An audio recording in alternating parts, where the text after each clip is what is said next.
sa akin sa side ko, yung pinaka-riskiest is pinasok ko sila sa MPL. Kasi last hura ko na to sa side ko talaga. Like, if they didn't perform,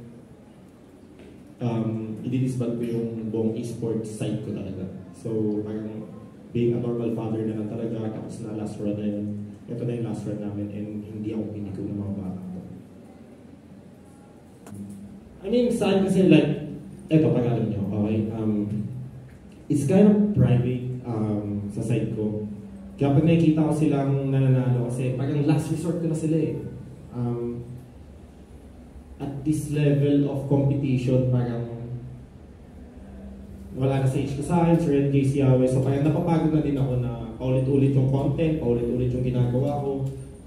So parang pati ako nag-adjust na I think pag di pa ako nag-workout. Alam niyo ni Lancy kasi team captain si Lancy. Si Miles, alam niya din yun. Si Sumpak, si Kaizen. Kahit yung last time na meeting namin natalo sila sa Onyx, sinabi ko naman na sa kanila na ano ba yan guys? I think yung utang na loob bayad na.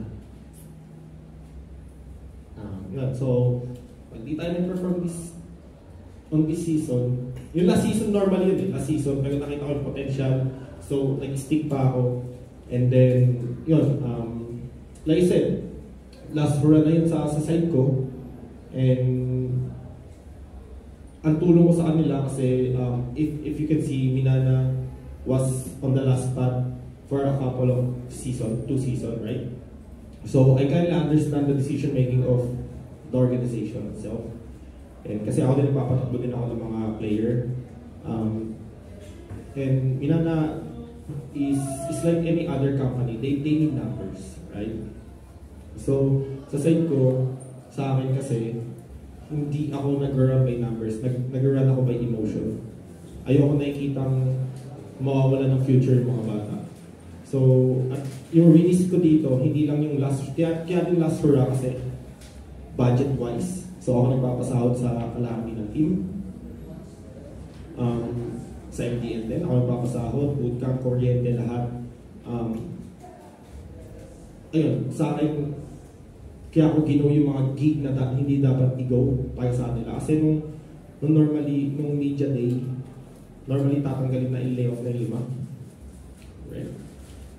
So, kailangan kong nakita, nung punta ako sa bootcamp, kalahati ng team umiiyak, almost pati si coach umiiyak. So, sa akin ayaw masira yung future nila. Like, sumugal sila dito, isusugal ko din sarili ko sa kanila.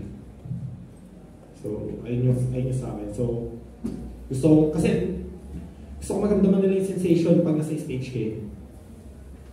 It's the best sensation ever pag nasa MPL stage ka.